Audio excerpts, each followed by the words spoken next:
आकाशवाणी देहरादून से प्रस्तुत हैं प्रादेशिक समाचार। पहले मुख्य समाचार। सर्वोच्च न्यायालय में नीट यूजी 2024 के विवाद से जुड़ी याचिकाओं की सुनवाई जारी। मुख्यमंत्री ने रामनगर के अपर कोसी आरक्षित वन क्षेत्र में अवैध कब्जा और खरीद फरोख्त की शिकायत पर एसआईटी जांच के निर्देश दिए। कांवड़ यात्रा में सुरक्षा के मद्देनजर हरिद्वार और ऋषिकेश रेलवे स्टेशन पर सुरक्षा व्यवस्था को मजबूत बनाने के लिए आरपीएफ के 100 अतिरिक्त जवान तैनात किए जाएंगे। और राज्य के सभी जिलों में कहीं कहीं मूसलाधार बारिश की संभावना। नमस्कार, दोपहर समाचारों के साथ मैं मुदिता और अब समाचार विस्तार से। सर्वोच्च न्यायालय में चिकित्सा पाठ्यक्रमों में प्रवेश के लिए पात्रता सह प्रवेश परीक्षा नीट यूजी 2024 के विवाद से जुड़ी याचिकाओं की सुनवाई जारी है। मुख्य न्यायाधीश डीवाई चंद्रचूड़, न्यायमूर्ति जेबी पारदीवाला और न्यायमूर्ति मनोज मिश्रा की खंडपीठ 40 से अधिक याचिकाओं पर सुनवाई कर रही है। इनमें उच्च न्यायालयों में लंबित मामलों को सर्वोच्च न्यायालय में भेजने के संबंध में राष्ट्रीय परीक्षा एजेंसी की ओर से दायर याचिकाएं भी शामिल हैं। 11 जुलाई को सर्वोच्च न्यायालय ने परीक्षा को रद्द करने, दोबारा परीक्षा कराने और नीट यूजी 2024 के आयोजन में कथित गड़बड़ियों के मामले सहित सभी याचिकाओं पर सुनवाई स्थगित कर दी थी। न्यायालय ने केंद्र सरकार और राष्ट्रीय परीक्षा एजेंसी एनटीए की ओर से कुछ पक्षों को जवाब नहीं मिलने के कारण सुनवाई आगे बढ़ा दी थी। मुख्यमंत्री पुष्कर सिंह धामी ने तराई पश्चिमी वन प्रभाग रामनगर के अपर कोसी आरक्षित वन क्षेत्र में अवैध कब्जा और खरीद फरोख्त करने की शिकायत मिलने के बाद मामले की एसआईटी जांच के निर्देश दिए हैं। इस संबंध में जिला मजिस्ट्रेट नैनीताल की ओर से रामनगर के उप जिलाधिकारी से प्रारंभिक जांच करवाई गई। उप जिलाधिकारी की ओर से दी गई रिपोर्ट के आधार पर जिला मजिस्ट्रेट नैनीताल की ओर से शासन को आख्या उपलब्ध कराई गई है। मुख्यमंत्री ने इसी आख्या के क्रम में वन भूमि और राजस्व भूमि पर अवैध कब्जा करने और स्टाम्प पेपरों के माध्यम से सरकारी भूमि का क्रय विक्रय करने और प्रकरण में आर्थिक अपराध सहित अन्य अपराध भी सम्मिलित होने की संदिग्धता के चलते जांच के निर्देश दिए। राष्ट्रीय प्रौद्योगिकी संस्थान श्रीनगर गढ़वाल में गणित, रसायन विज्ञान और भौतिक विज्ञान में एमएससी पाठ्यक्रम शुरू हो रहा है। इन विषयों में प्रवेश के लिए इच्छुक छात्र 30 जुलाई तक आवेदन कर सकते हैं। एनआईटी के पूर्व प्रभारी कुलसचिव डॉ धर्मेंद्र सिंह ने बताया कि गणित, रसायन विज्ञान और भौतिक विज्ञान के हर पाठ्यक्रम में 20 सीटें उपलब्ध हैं। इन विषयों में प्रवेश के लिए एनआईटी 8 अगस्त को लिखित परीक्षा कराएगा और मेरिट के आधार पर छात्रों को प्रवेश दिया जाएगा। रुद्रप्रयाग जिले में आज सुबह डूंगरी मोटरमार्ग पर एक कार के खाई में गिरने से एक ही परिवार के 2 लोगों की मृत्यु हो गई। वहीं 4 अन्य घायल हो गए। घायलों को उपचार के लिए अस्पताल में भर्ती कराया गया है। मानसून अवधि में साफ सफाई और डेंगू मलेरिया की रोकथाम को लेकर राज्य सरकार गंभीर है।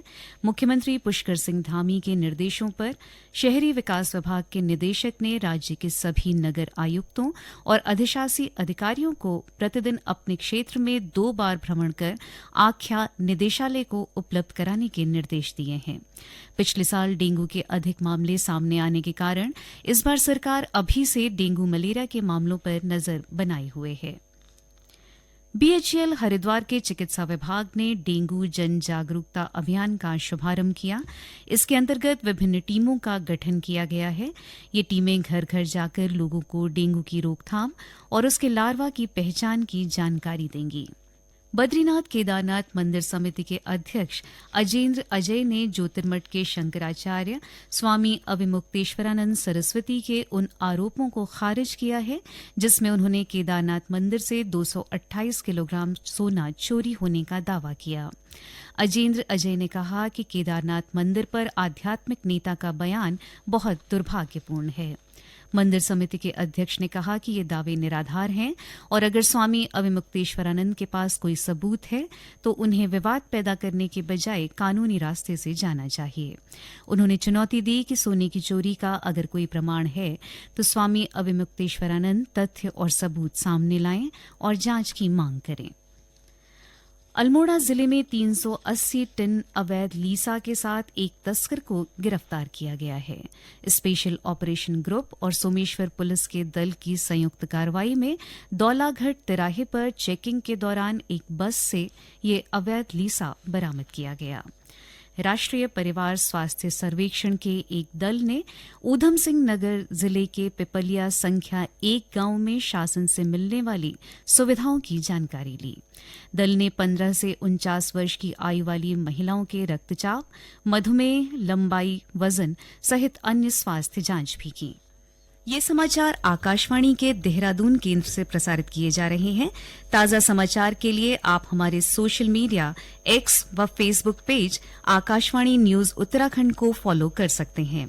साथ ही ये समाचार हमारे YouTube channel Akashvani news Uttarakhand पर भी उपलब्ध हैं। आगामी कांवड़ मेले की तैयारियों व सुरक्षा व्यवस्था को लेकर हरिद्वार के पुलिस अधीक्षक ट्रैफिक पंकज गैरोला के नेतृत्व में उत्तर प्रदेश के बिजनौर के वरिष्ठ अधिकारियों के साथ बॉर्डर मीटिंग का आयोजन किया गया। बैठक के दौरान कांवड़ मेले में यातायात व्यवस्था को लेकर चर्चा हुई।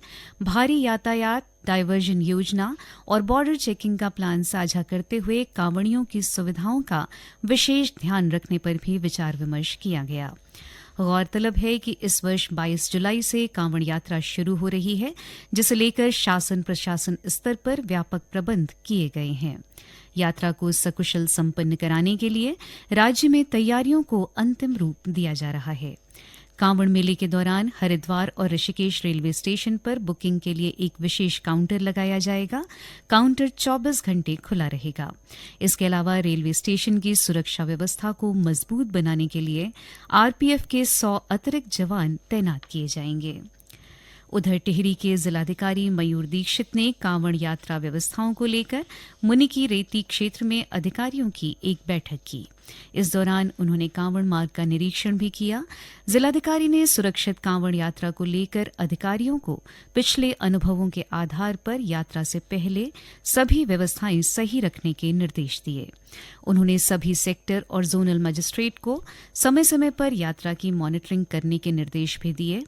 टिहरी जिले के वरिष्ठ पुलिस अधीक्षक नवनीत सिंह भुल्लर ने बताया कि कांवड़ यात्रा के मद्देनजर जिले में 5 सुपर जोन और 10 सेक्टर जोन बनाए गए हैं।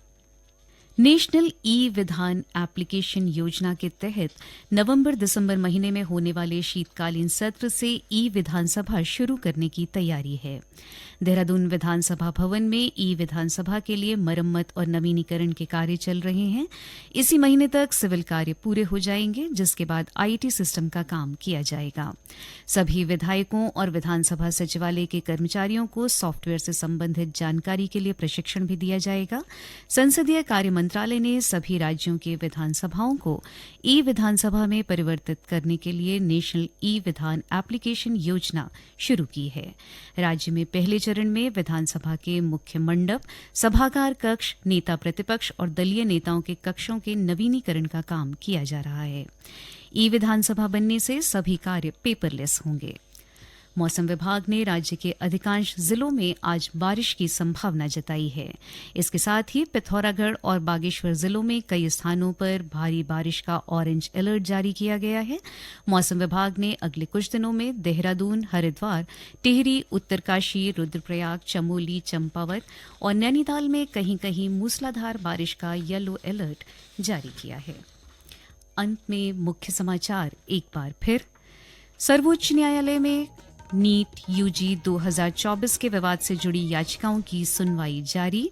मुख्यमंत्री ने रामनगर के अपर कोसी आरक्षित वन क्षेत्र में अवैध कब्जा और खरीद फरोख्त की शिकायत पर एसआईटी जांच के निर्देश दिए। कांवड़ यात्रा में सुरक्षा के मद्देनजर हरिद्वार और ऋषिकेश रेलवे स्टेशन पर सुरक्षा व्यवस्था को मजबूत बनाने के लिए आरपीएफ के 100 अतिरिक्त जवान तैनात किए जाएंगे और राज्य के सभी जिलों में कहीं कहीं मूसलाधार बारिश की संभावना। इसके साथ ही प्रादेशिक समाचार का ये बुलेटिन समाप्त हुआ। नमस्कार।